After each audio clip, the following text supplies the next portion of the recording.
everybody, welcome back to the show. If you're tuning in for the first time, you're listening to the XO podcast, where I just talk a lot of shit about whatever's happening in my life. And hope you enjoy the show. Today I'm just gonna go off the cough. This COVID shit got me blown. I mean, like, everything sounds like a cough to me. And whenever I hear anything that sounds remotely like a cough, I instantly react. Like, I flinch. I turn around. Like, who the fuck coughed? Was it was it me? Shit. What the fuck? Stop coughing. Calm down, X. Calm down. It's like if my wife coughs, even though I know there's nothing wrong with her, I know she probably has she's drinking on something, like kind of caught a little tickle in her throat and what have you, and she coughs. I still find myself picking up my head and thinking, oh shit, it's probably nothing, but what if it is? It could be bad. It could be real bad. We're all fucked. But anyway, yeah, crazy week so far. Work has dried up. I am still considered essential by my government, my Governor Hogan, who, let me tell you, man, I don't want that fucking guy's job. Nothing he says, I think I said it before, but nothing that man decides to do is going to be the right answer. Anything he decides to do, people are going to be fucked, And, yeah, I don't want his job. But all things considered, I think he's doing okay. And some other shit I learned is that he's the, I guess, governor of governors. He's chair of the Governors Association or whatever that is. And I guess he's the one, leading the pack. But, yeah, in any case, work is dry as fuck, man. I go into work and there's hardly anything to do, and I wonder, like, man, what are we doing? There's nothing to do. Well, let me stop bullshitting. There's always something to do, right? Nobody really wants to go to work and work. Nobody really wants to work. Everybody has that dream of doing a job that they love to do and they have fun doing it all the time. But the reality is most of us end up getting a job that's doable. We show up, we do it, and sure, it's not fun. It's not something that, we see ourselves doing for the rest of our lives, or something that we consider, a great time, but hey, it pays the bills, right? And I find myself, I've been at my job for 11 years now, and definitely find myself thinking, like, I'm pissed when there's a lot of work, and I'm pissed when there's no work. When there's a lot of work, I'm like, God damn. Because for a lot of people, if there's a lot to do, if there's a lot of, like, activity in your job, sure, the day will fly by fast. But I guess when you do the same shit every day for years and years and years and years and years, no amount of work will help make the day go by quicker. The day just drags on. Maybe it's because you get, like, you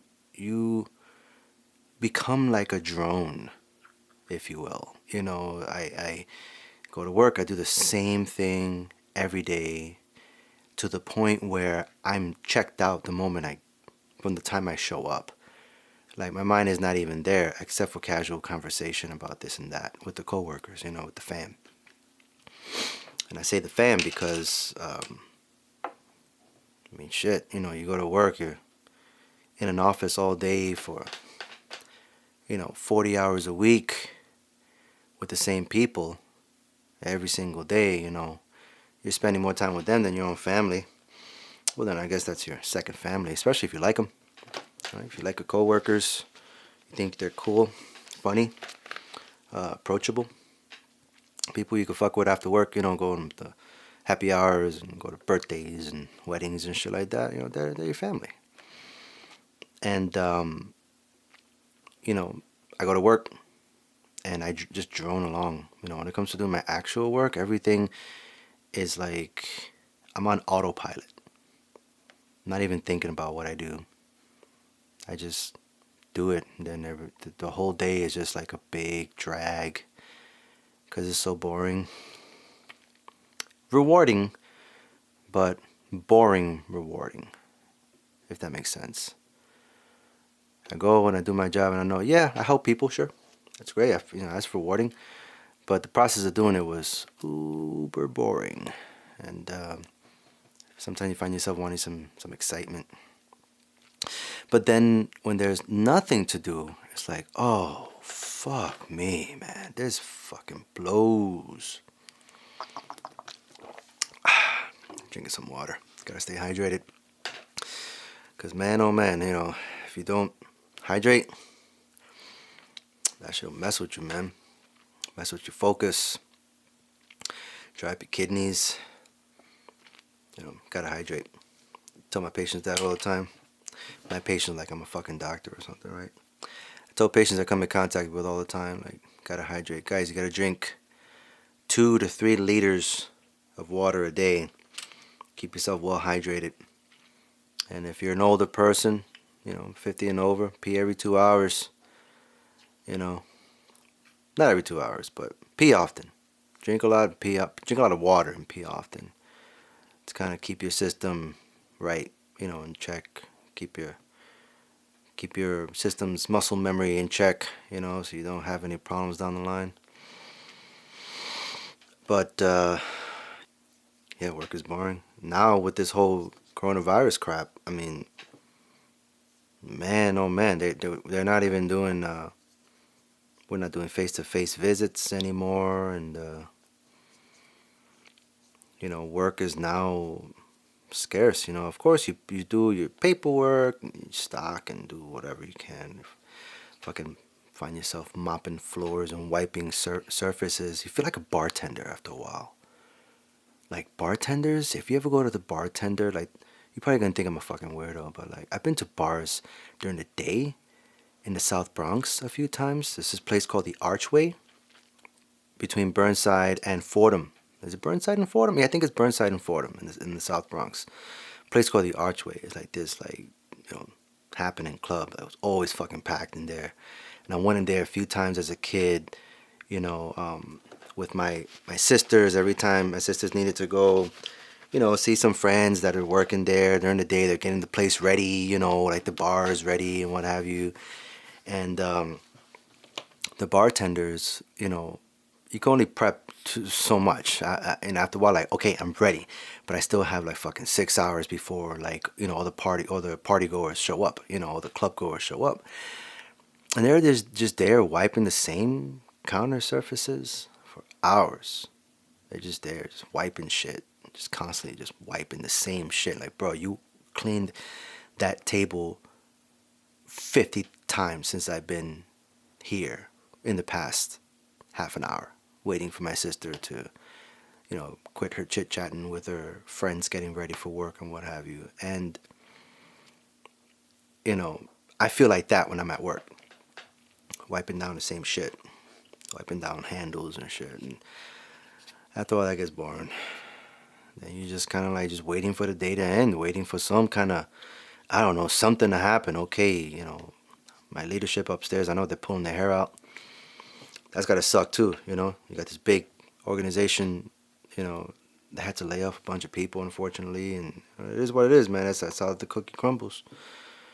But I'm sure, like, they see the numbers, running a business ain't easy, and I'm sure they're constantly thinking, like, damn, all right, here's what we're gonna do, and then us downstairs on the ground, waiting for those marching orders, waiting to hear, like, hey, here's what we're gonna do. We're gonna, I don't know, consolidate, or we're gonna, repurpose this, or move you there, or I don't know, furlough you, or lay you off, or I don't know. Every day is just a waiting game, constantly waiting for the day to end, or waiting for something new, some kind of new marching order, or for patients to show up. And got a lot of cancellations, people not showing up. It's wearing on the mind. Then you start thinking of things like, man, if I were home, what would I be doing with this time? I'd be home with my family, spending quality time, maybe getting some chores done.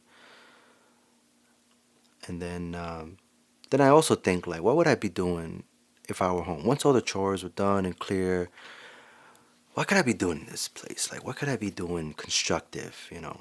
God, I could do so much creative things.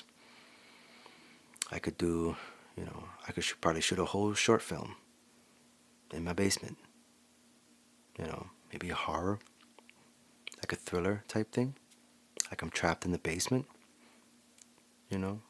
during, I don't know, something bad's happening outside in the world, and I'm trapped in the basement contemplating what to do.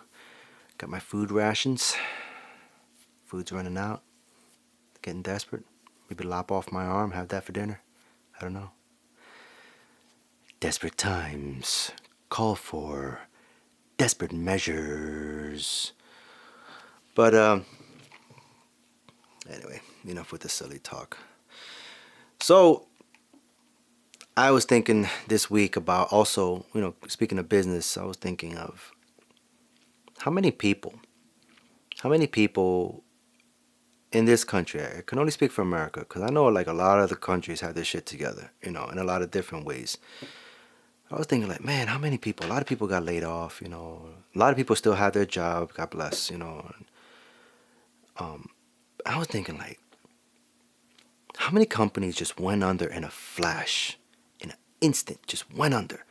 Didn't last a week with this pandemic, right? And then I started thinking, because I seen a lot of restaurants, I seen a lot of, small businesses, like little gyms and CrossFit places, and like farms, unfortunately, and like all these different places that like shut down instantly. And it made me think like, wow, all my life I've always been told like you should have, 6 months of income set aside in savings, and so that way if disaster ever struck, you have that money to fall back on. And you should be responsible with your money. Invest in the markets, if you can. And but if you can't, just save your money, save it away, and save it for that time, or for a rainy day, they would say, or save it for when something bad comes up and you need that money, something just like this pandemic. But then it goes to show that a lot of businesses are not, in my opinion, not that much different from us. You see all these businesses just went under, like just folded, which means that they were all along paper tigers. You see them, successful, and they're constantly busy, and you're thinking, man, they're rolling, man. They're rolling in the dough, and they got their stuff together. And then like this pandemic happens, and even healthcare.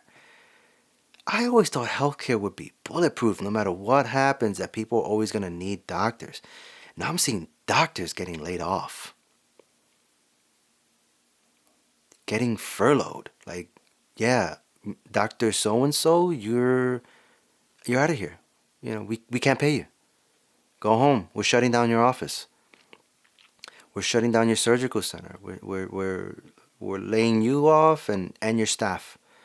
Or just like solo doctors, like having to close up shop because of this whole pandemic. And it goes to show that a lot of times, a lot of these, a lot of businesses are in some ways no different than the people. They're going paycheck to paycheck too.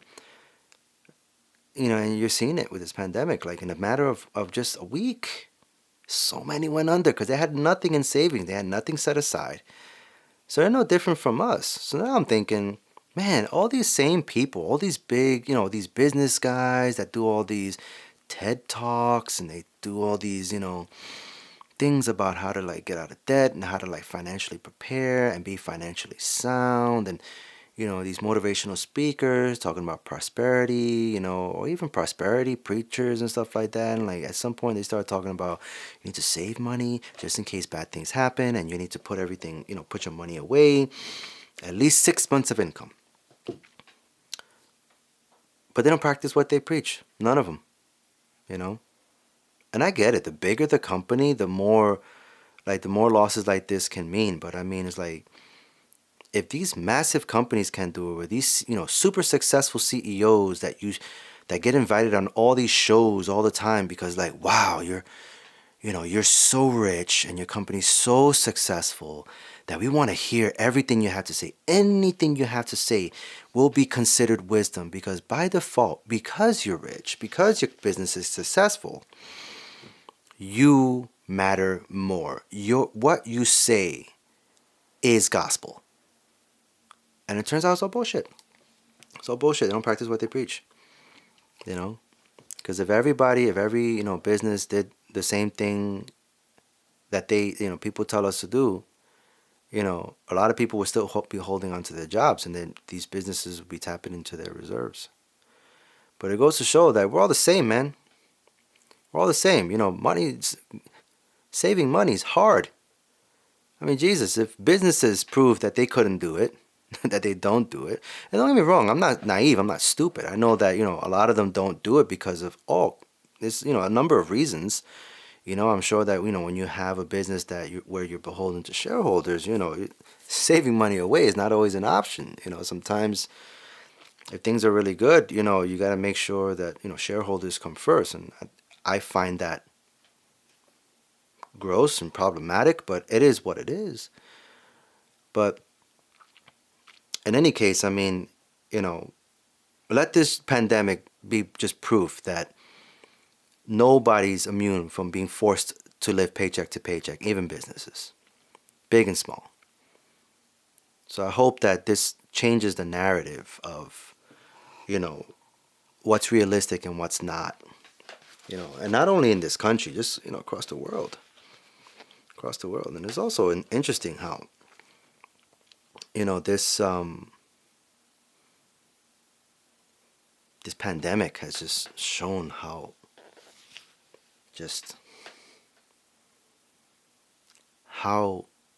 incurious people are. I don't even know if incurious is the right word, but it shows how people tend to have a one-track mind. Like if they say, hey, we're on a lockdown, like people immediately start doing mental gymnastics to rationalize how that decree or that order or what have you, doesn't apply to them. If they say, hey, we have a stay-at-home order, you're ordered to stay at home. Immediately, I see it all around me. People are like, well, does that apply to me? But what about this? And what about that? What if I want to do this? What if I want to do that? And it's like, what part of stay at home do you not understand? And it just goes to show how people to this day still, a lot of people still don't, it doesn't register that this is real and it pertains to them. And that's also why these numbers, especially in America, it's so sad, Number of cases keep going up, number of deaths keep going up. And it's because, I don't want to say people aren't taking it seriously enough. I feel like everybody's on board now that, okay, this is a problem. But I also feel like a lot of people aren't quick to realize that, like, it is here and it's going to affect you. And people keep thinking, well, if I did X and Y, it won't affect me. Or does it affect me in this circumstance or that circumstance? Instead of using a catch-all approach to this problem and saying, okay, you know what? I'm just going to stay home. I have this much food in my house. Do I need to go to the grocery store? Man, I really want to make, I don't know, what's your favorite? Beef stroganoff or something like that. Or man, I want to fuck up a lasagna so bad. But man, I'm short, pasta sauce. Well, dude, maybe try making a cheese lasagna. Try getting creative instead of trekking out to the supermarket because you need that one ingredient. When chances are you look in your pantry, you got all kinds of other stuff that you could eat, probably for weeks. And all you have to do is just get a little creative, or just like choose something else to eat. But it's just a lot of people can't be bothered to do that. A lot of people can't be bothered to be inconvenienced in doing something outside of their usual routines.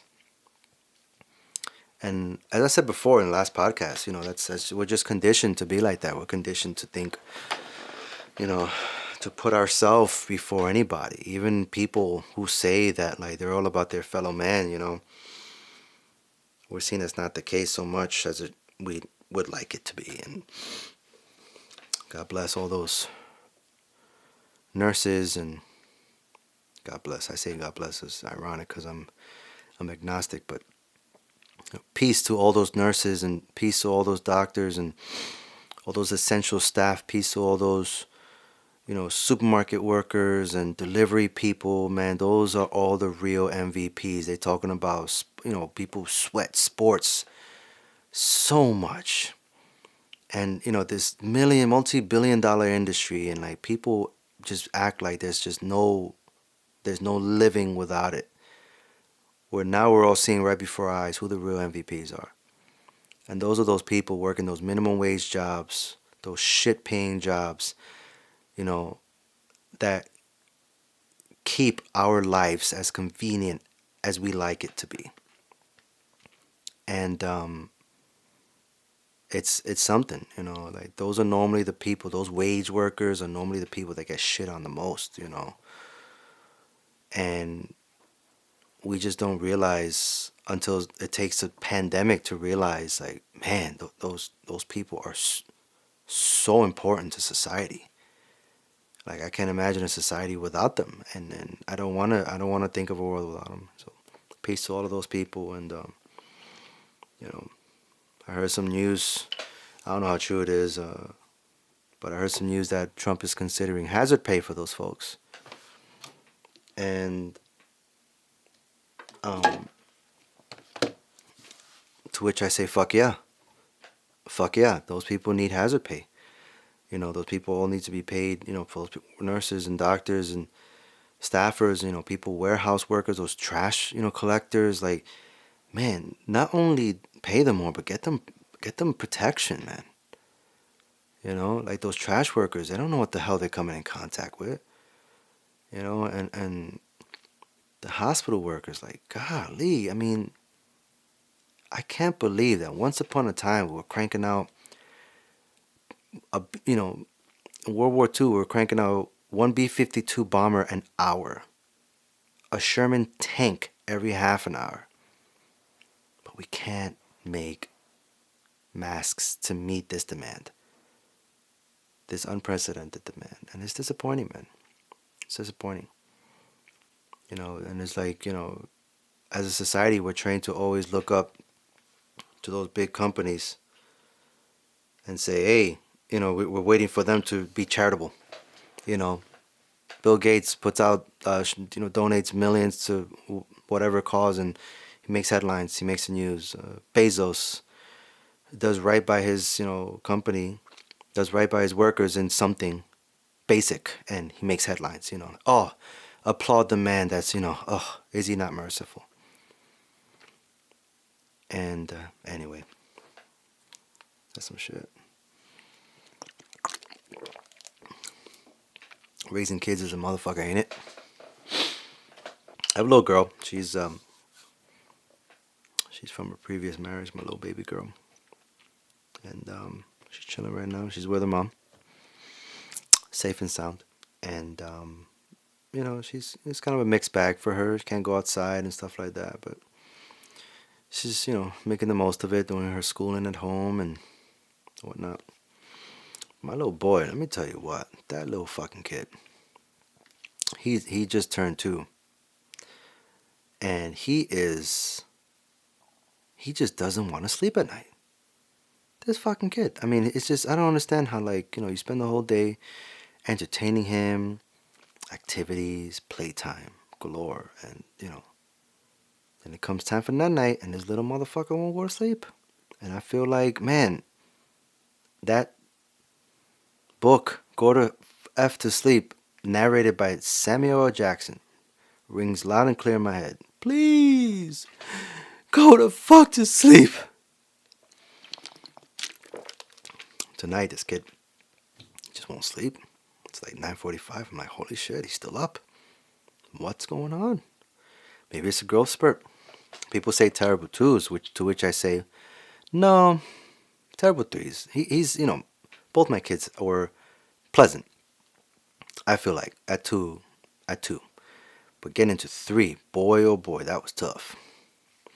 That was tough because they develop personalities and they got shit to say, like clear sentences, or clearer sentences to say. And then, depending on your parenting style, it can be a fucking nightmare, or it can be something where, you have to do things that they don't like and, make you feel bad, like, be stern with them and stuff like that. And I don't know, I'm torn. But, because, like, through the day, God, my kids, they mean the world to me. And I look at them and I think, man, every minute that passes is gone. I can't get it back, and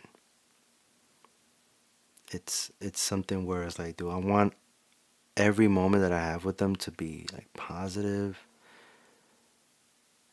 or do I want it to be constructive? It could be both. Don't get me wrong, it could be both. But sometimes when things aren't, when they're being disobedient, or they're not being compliant with things that you need them to do, like go to sleep at a decent time so they can get rests, and you can have your sanity, have a little bit of you time, especially for those moms out there, like I'm a dad, and it's like I got it easy, compared to mom. I mean, it's she's home all day, and I'm over here tapping my pen at work, and she's home all day, doing everything she can to make sure that he's having a good day, and then I come here, I am sitting in the podcast complaining about going to bed at night, huh?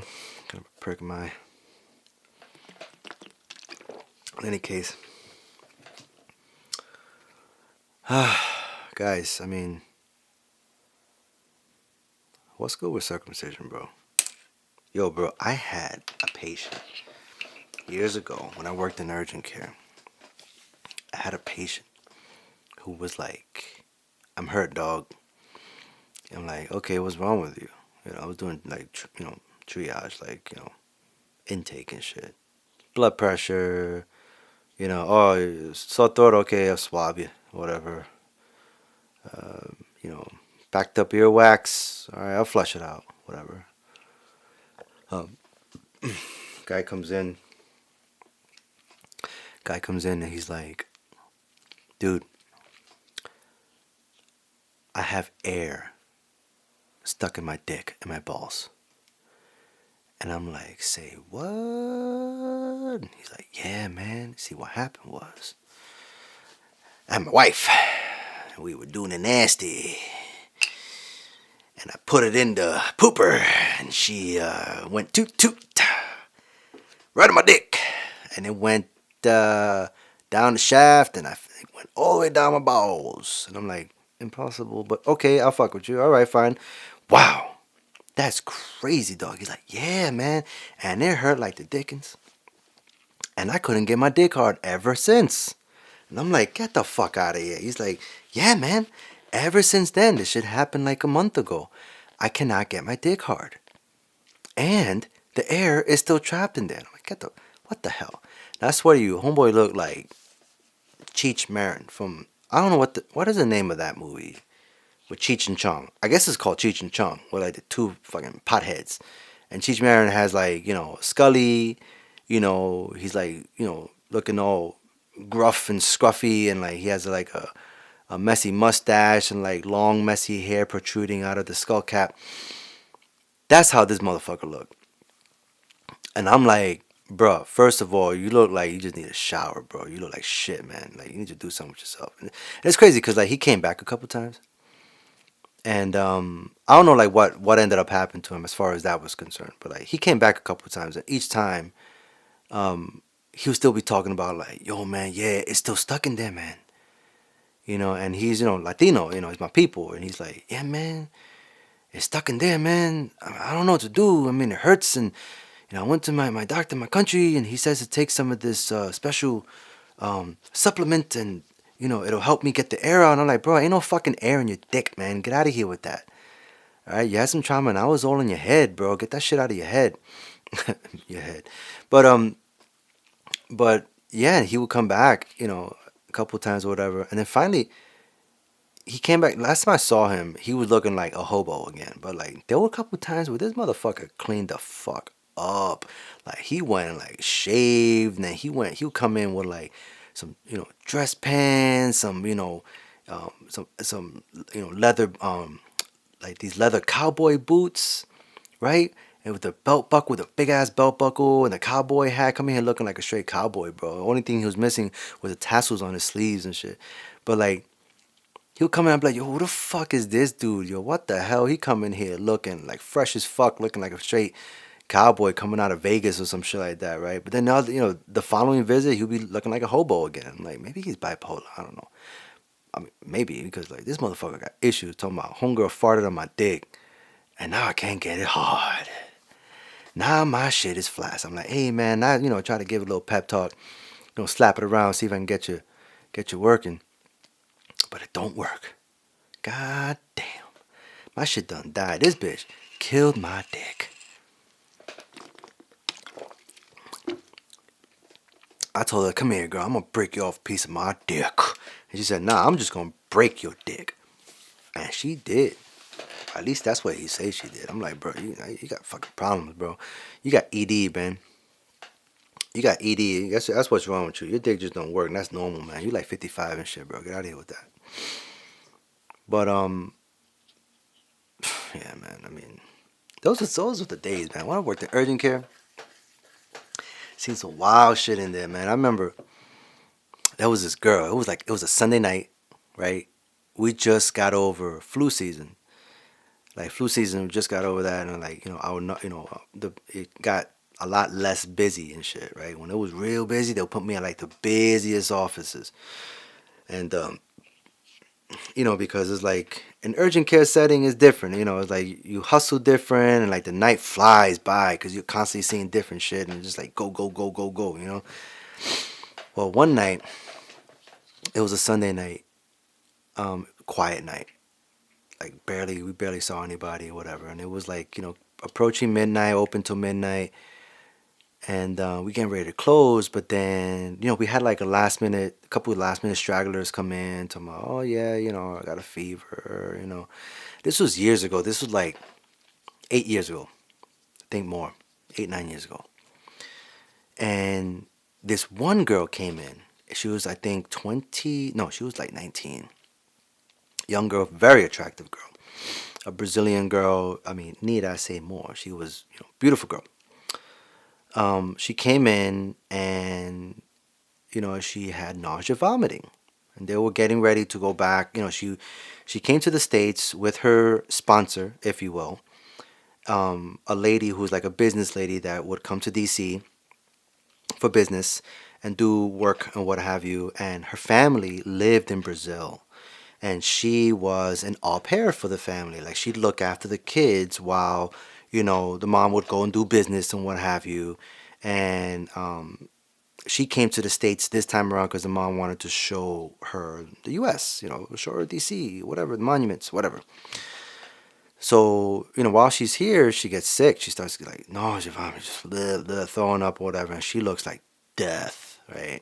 And so she comes in and we had a policy, not a policy, but it was like this, we had like this process where it's like if any girl of a certain age came in with nausea, vomiting, the first thing you do is have them get a urine specimen so we could test them and see if they're pregnant. And we did that.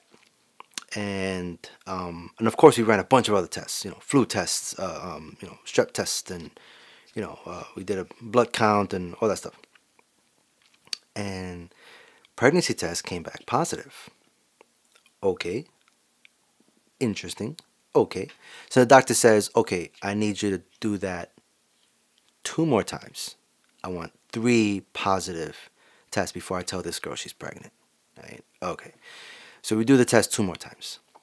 We did 1 more time with urine. The second time, we spun down the blood specimen she gave. So we took just a serum of her blood, just a yellow serum from her blood, and used that to get like a foolproof, like no questioning, no question answer, right? And all three came back positive. Okay, so she puts them in like this triangle formation on a mayo tray, on a tray. And she slowly opens the door with the tray in her hand, doesn't say anything, and just shows her the pregnancy tests. I was just blown away by what I saw after that. The young girl, when she saw it, it was like polar opposite reactions between the young girl and the sponsor. The young girl, when she saw it, put her head down in her hands and just wept, while the sponsor went ape shit. She went fucking ballistic. She goes, "I fucking knew it, you dirty beep beep beep beep beep beep beep beep beep beep." Like, Tony Baker would say ski betty bitty dee, and on and on and on, like just ragging this girl verbally, and this girl was just like bawling her eyes out, just like losing her shit. And the woman, in her rage, says, "You can fucking walk home." And she left. She left. This girl had a flight the next morning to go back to Brazil. And the sponsor left her, abandoned her. And the girl, I mean, you would think that she would have like a conscious moment and say, "Wait, I can't leave this girl in a whole other country for dead. I can't do that." Oh no, but she did. She did. She went and just took off. And left her. And I was just like blown away. My coworker at the time, sweet, very generous, girl, was like, "All right, you come stay with me." Because given what was happening, we thought about getting like police involved, but we didn't know what to do. And we had the girl contact her family in Brazil, and they were like, "Okay, we're gonna work to make arrangements to get you a ticket, but we have to put the money together somehow. We need time." And they were saying they needed days, and the girl was like, "I don't know what to do." And then my coworker said, "Well, you can stay with me," which, it's normally that's something you should never do. Never fuck with patients like that. Don't never get involved with patients on a personal level like that, because it could really, really come back and shoot you in the face. And I'll tell you more about that later.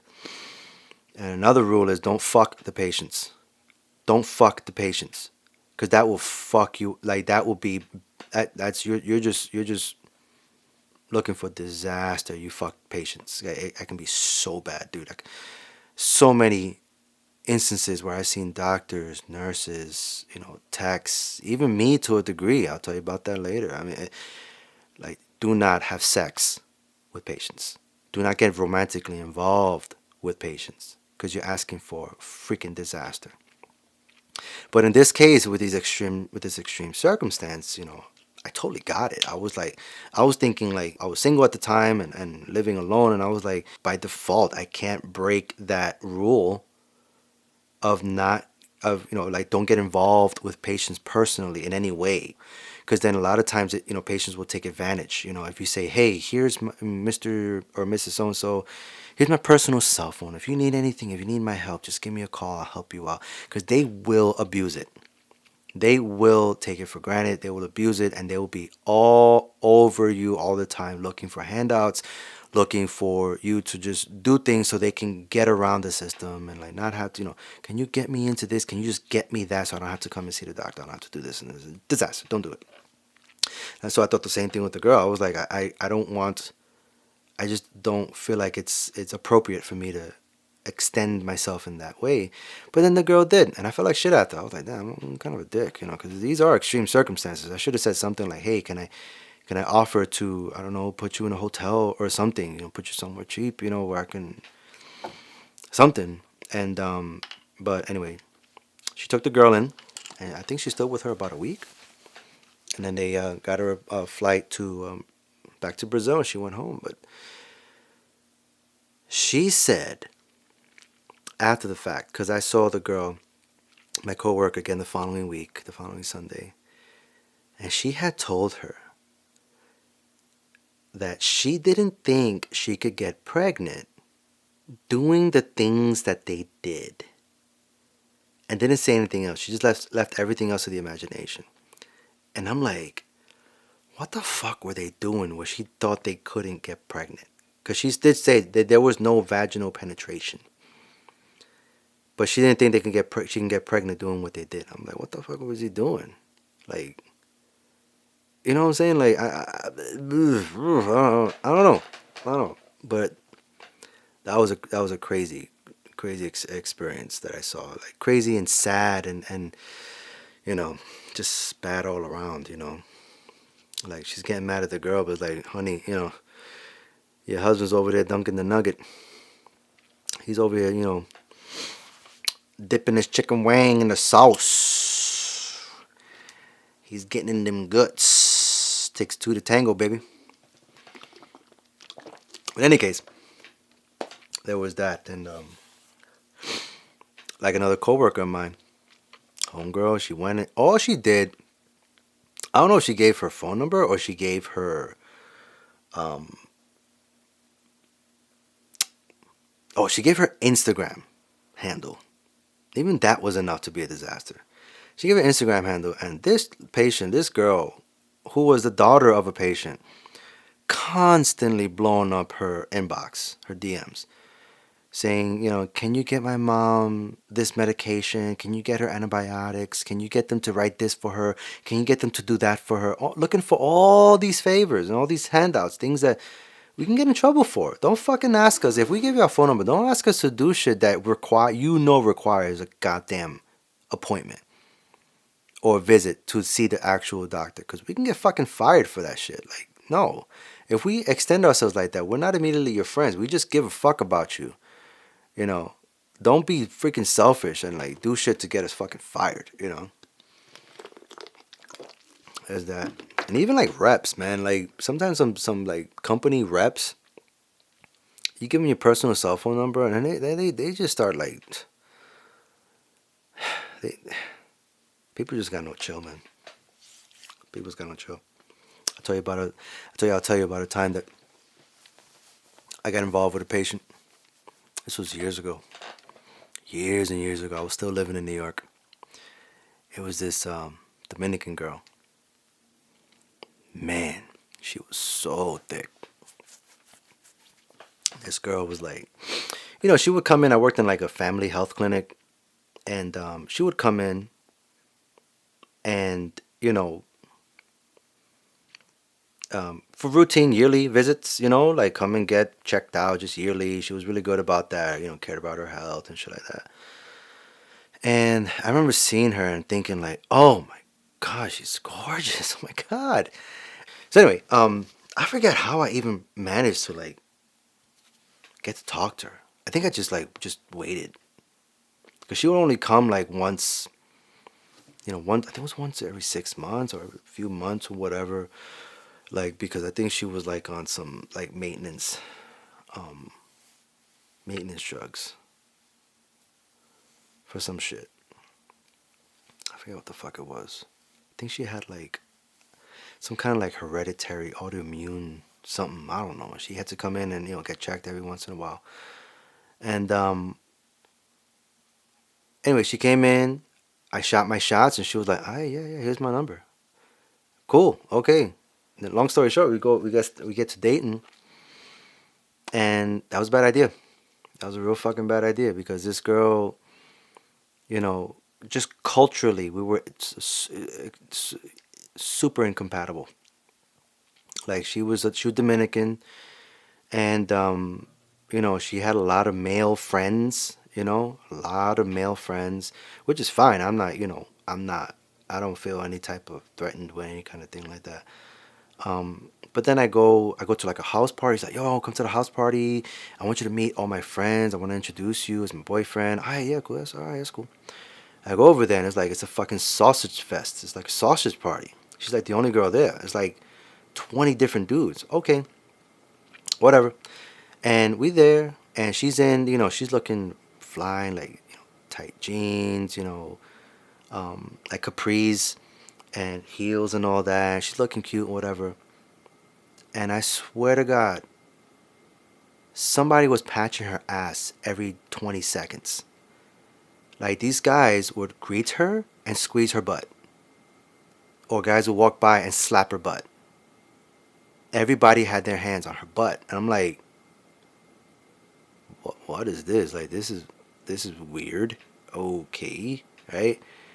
And like, that took me a while to digest. I was like, oh bro, I don't like that's my girl. I don't like guys like, patching or just, palming and squeezing her butt. Like, that's not cool, man. But I also felt like, man, if I say something to her, would I be a dick? She'd be like, what the fuck is your problem? What, are you insecure, kind of shit? So I let it go. But what took the cake was homegirl had her baby father couch surfing. Okay? And I'm not one of those guys like, oh, if you got a baby father, I ain't fucking with you, whatever. Da, da, da. If we got kids, I ain't fucking with you, whatever. You know what I mean? Like, I guess you can. I'm open minded. I'm not like, like, she got kids, I can't fuck with her, kind of shit. But this girl had her baby father living on the couch. I'm like, and she didn't tell me about it until she told me a quote funny story, end quote. I got a funny story. Oh my God. So this is back in the day when, like, Yahoo Messenger was a shit. Instant Messenger was a shit. And we were talking in Yahoo Messenger, and we're doing a video chat, and she says, man, the funniest thing happened. Fulano, whatever baby father's name, I'm talking to you, and then I suddenly feel something warm hitting my shoulder. And when I look over, it's Fulano, and he's whipping his dick on my shoulder. And I thought that was the funniest thing. And I'm like,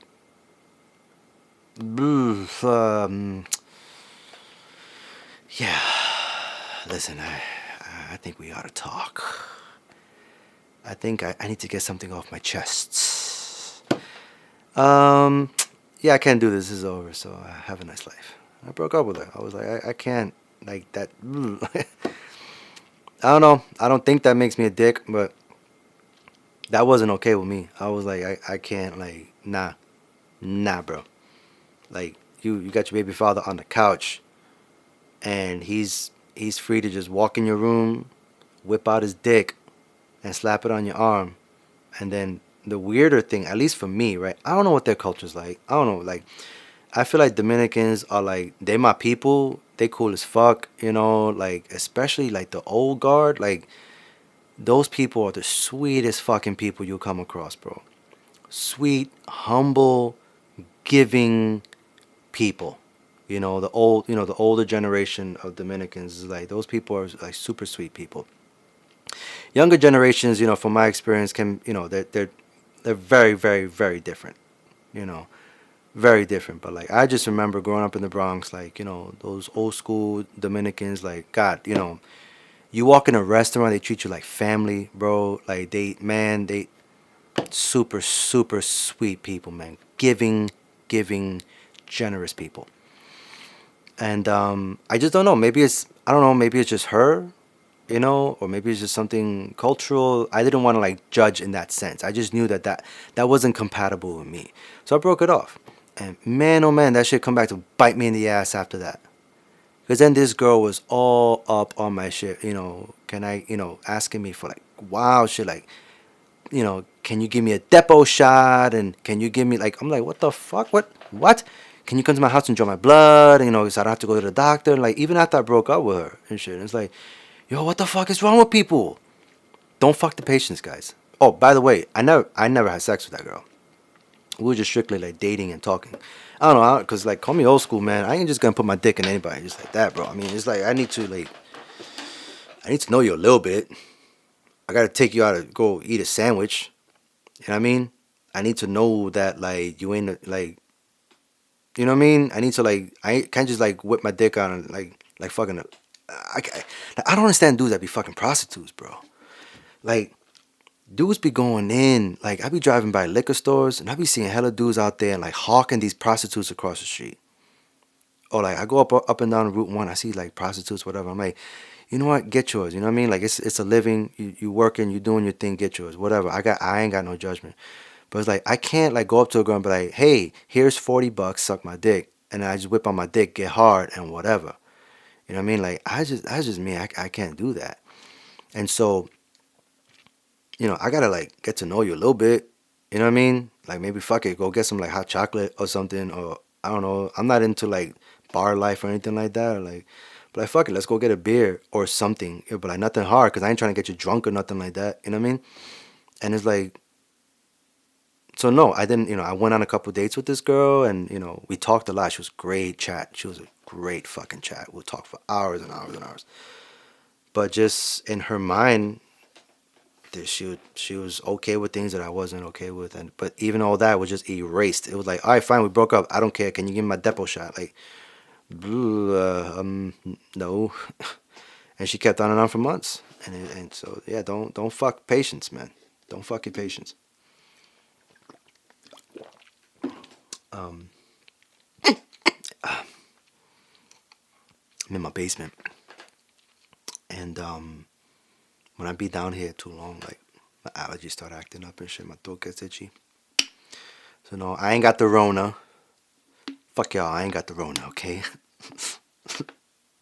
I ain't got the Rona, man. I was thinking, I think I'm gonna start doing this shit like on video too. I don't know. This is fun, right? So this is like, the first podcast I did, I was nervous as fuck. I was like, yo, I mean, I don't know like what I'm gonna say. Am I gonna be consistent? Am I gonna speak in circles? You know what I mean? Am I gonna be like all over the place and whatever? And don't get me wrong, I'm still all over the place. Like this episode, I'm just like all over the place, right? But I don't even fucking care, man. I don't even fucking care. I'm just like here, and like I like this shit, man. Not for nothing. I mean, I don't want to be thirsty about it, because I feel like, I'm the kind of person that like, if I get into something, I really enjoy it, and I get into it, like, when I started doing photography, I was like, yo, I'm gonna fucking eat, sleep, shit, breathe photography until I become a professional. And I did, man. I put in years of work, to get to cram in as much as in my brain as I can. And I'm one of those dudes that like, if I'm learning some shit, it's gonna take me a while to learn it, but once I learn, I fucking master that shit, right? Whereas you got other guys that like, they'll take something and they'll take them 6 months, and they're freaking professional. They're like amazing at what they do. I'm not that guy. And it's the same thing with videography. I started doing videography, and videography was easier to learn and master, filmmaking and stuff like that, because of photography. If you want to do filmmaking and shit like that, I don't know, for me, a good place to start is to learn photography. Learn the concepts of art. You know what I mean? I got videos on that too. You can check it out, concepts like on things like perspective and shit like that helps you like, learn things like, also things like frame to frame, rule of thirds, the golden rule, shit like that. Fibonacci sequence and shit like that. All these things you can do to help you, take better pictures, and exposure, high key photography, low key photography, all kinds of different types of things you can learn.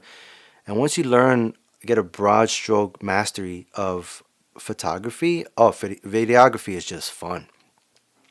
Because then you already know a lot of the key elements of videography, except, it's more forgiving in that, like, when you're recording footage, you have more room to cut clips and, throw something together that's cohesive and fun, and or entertaining or educational or whatever, and you just have more to work with. Whereas with photography, you have to tell a story, or, produce, a feeling or a sense of something in one still image. So there's more, thought that goes into that. There's more mind.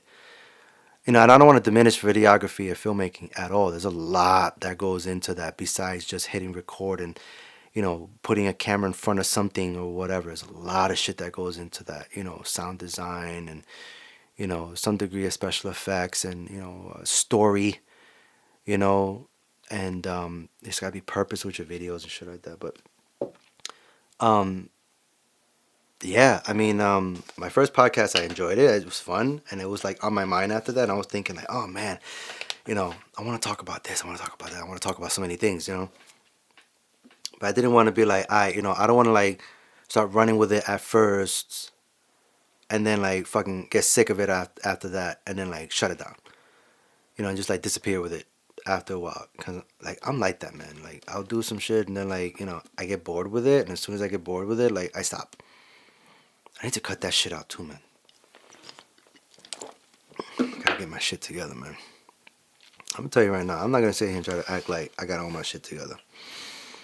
I'm just a dude, just like everybody else.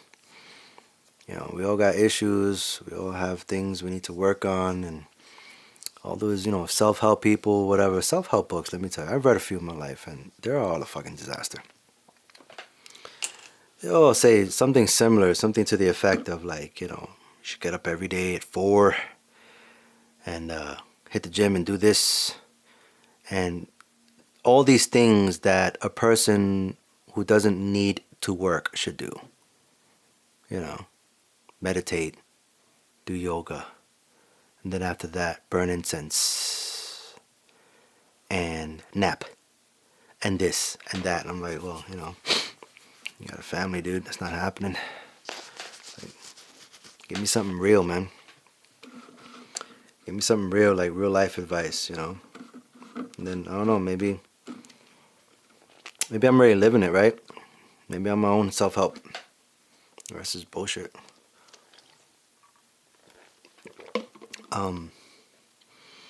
But yeah, got a lot of shit to talk about. And then sometimes I find myself like at work and thinking, like just kind of like my gears are going, and I be thinking. One thing I will say though is like I don't write shit down. Like I need to keep like a notepad on me. Like it's not the same. Like you might be thinking like, oh dude, just use the notes app in your phone. But it's not the same. Using notes in your phone and writing notes on a piece of paper in like a little notebook. At least just for me, just the two it doesn't connect with me. Like I almost always have my phone on me, but like I never think to like pull it out and write notes in it. I always think like I want to pull out a little notebook. I should have like a little notebook of ideas, a little notebook of like topics to talk about. Cause like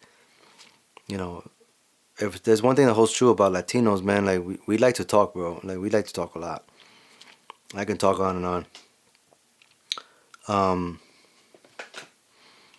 But yeah, I think I'm gonna bring this podcast to a close. This podcast is brought to you by www.photographybyxo.com, where you can see all my work and book me if you want to. If you live in the DMV, the DC metro area, Maryland, mainly Maryland. I live in Maryland, U.S. And it's primarily where I work. I'll be honest, man. I rarely take. I don't often take work in, Virginia, unless it's something. Keeping it real, unless it's something like big ticket, like a wedding or something like that. Then I'll go out there. But other than that, keep it local. And this coronavirus shit, like all the weddings I had, for the first couple quarters, I had to push them all down to third and fourth quarter. And I don't even know, man. They told me there's gonna be peaks and valleys with this shit. I don't even know what's gonna happen, bro. But it's all good. It is what it is. Just enjoy every minute. Every minute you got with your family. Every minute we got with your kids. You know what I mean? Enjoy them. Enjoy them while they last, man. Because like as we're seeing right now, man, 4,000 dead. 4,000 people that won't be able to kiss their family good night or have holidays with them and anything again. So don't take this kind of shit for granted, guys. Appreciate what you got.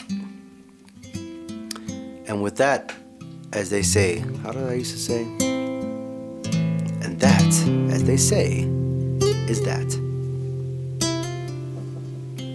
See you next time.